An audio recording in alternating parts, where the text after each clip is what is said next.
आइए और चर्चा करते हैं कि जिस तरीके से बाबा साहब की मूर्ति को हटाया गया है या उनको दूसरी जगह स्थापित किया गया है या संग्रहालय दिया गया है।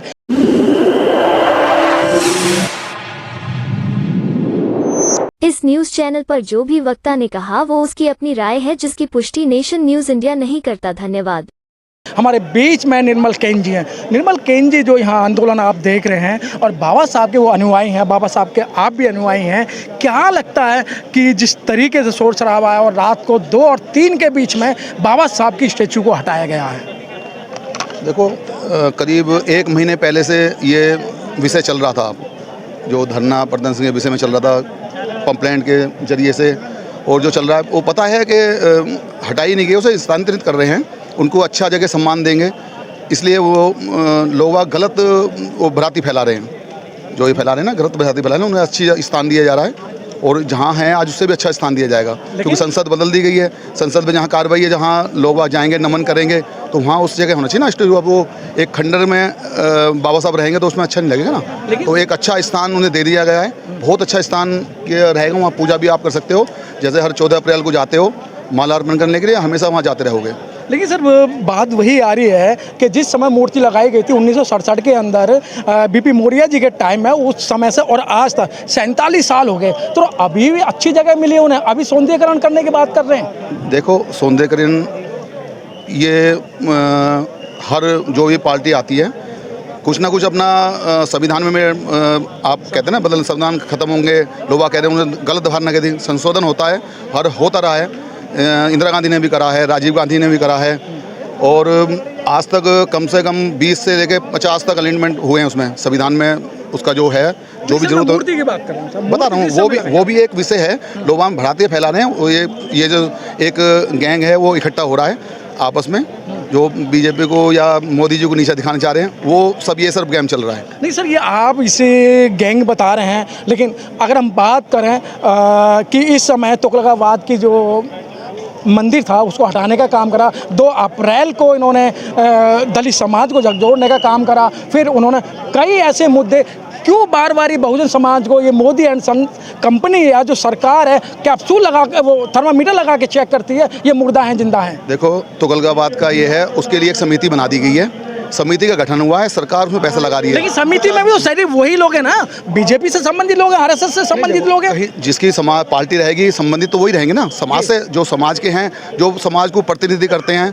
हर पार्टी में हर समाज का आदमी है, जो जिस समाज का आदमी पार्टी में होगा उसके विषय में, उसके समाज की जो बात होगी तो उसके आदमी आगे आएंगे ना कि दूसरी विपरीत। सर आपने ये देखा ना, जिस समय कांग्रेस की सरकार थी, जब कोई भारत के अंदर ऐसी बात आई थी तो कांग्रेस सरकार ने अटल बिहारी वाजपेयी को अपना दूत बना के, राजदूत बनाकर अटल बिहारी वाजपेयी को भेजा था ना, वो तो बीजेपी से थे।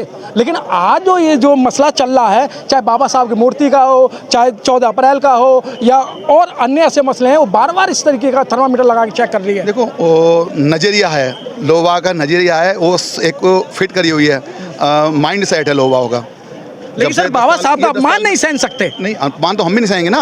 अपमान जो भी किसी भी पार्टी में दलित समाज का आदमी, मैं भारतीय जनता पार्टी में काम करता हूँ, संघ में आरएसएस में काम करता हूँ, तो मैं भी नहीं चाहता ना, मैं भी यहाँ आया हूँ ना, आपके धरने में आया हूँ, तो कोई भी दलित समाज का जो भी आदमी है, शोषित पीड़ित जो भी समाज है हमारा, वो हमेशा किसी भी पार्टी में हो रह के अपनी आवाज़ उठा सकता है, इसमें कोई शक वाली बात थोड़ी है। उठा रहे, मैं भी आया हूँ ना। जी बताएं। भाजपा में आवाज़ उठाते नहीं सर, कांग्रेस में, भाजपा में जितने भी दलित और बैकवर्ड सांसद है ना, कभी भी अपने हक अधिकार की बात नहीं उठाते हैं।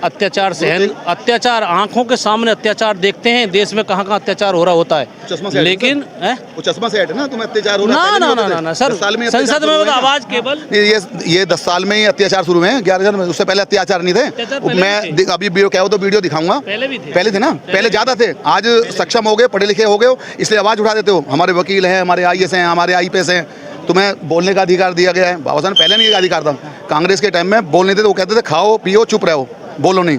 मोदी जी ने आज बोलना सिखाया, हम सब यहाँ स्टेज में हैं, बोल रहे हैं, सब अधिकार है ना, बाबा साहब के दिए हुए अधिकार।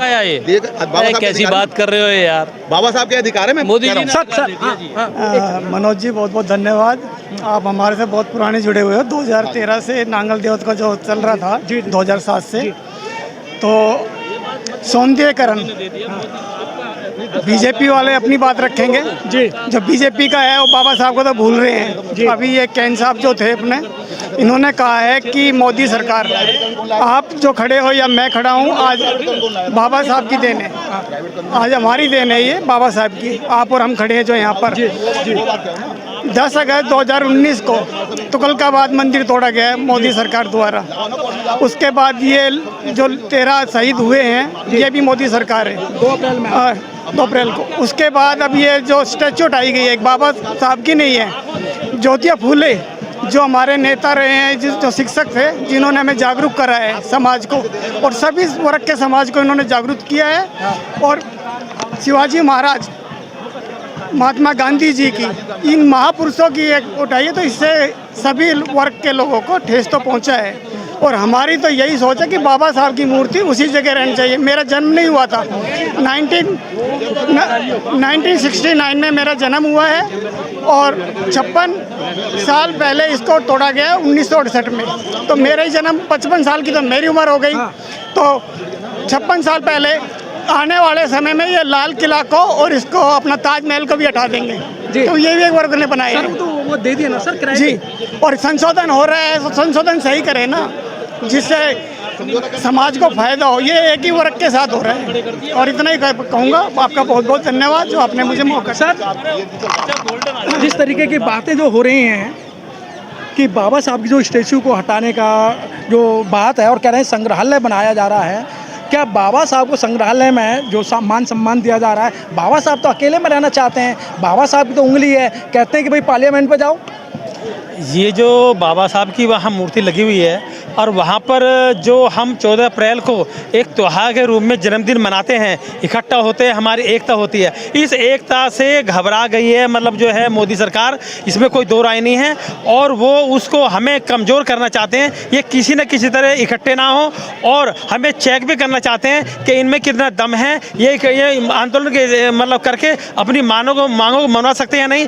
2 अप्रैल 2018 को जो मतलब 13 आदमी शहीद हुए हमारे SC/ST कानून के तहत, जो वापस मतलब ले लिया था, उसमें भी हमने संघर्ष किया। तो हम ही संघर्ष करते रहेंगे। संग्रहालय तो कहीं दूसरी जगह भी बन सकता है, ये जरूरी नहीं कि मूर्ति को उठा के सौंदर्यीकरण करके वहीं के तभी संग्रहालय बनेगा। और ये तो केवल हमारे मान सम्मान को ठेस पहुँचाने वाली बात है, और हमें वही वनवाद वाली स्थिति में ले जाने वाली बात है। जहाँ से उठ गए हम पढ़ लिख रहे हैं और राजनीति की तरफ आगे बढ़ रहे हैं, और हम अत्याचारों के खिलाफ अन्याय के लड़ रहे हैं, तो हमें ये हर तरह से कमज़ोर करना चाहते हैं, और हमें वही मनवादी स्थिति में ले जाना चाहते हैं, जो कि आज हम उस स्थिति को स्वीकार करने को तैयार नहीं है, और हम संघर्ष करेंगे। और मैं यही रिक्वेस्ट करता हूं सरकार से कि जल्दी से जल्दी बाबा साहब की मूर्ति वहीं पुनः स्थापित होनी चाहिए, और जिससे कि हमें मान सम्मान हम भी सरकार का कर सकें, और हम नहीं लगाते जब तक हम संघर्ष करते रहेंगे। जय भीम, जय भारत, नमो बुद्धाय।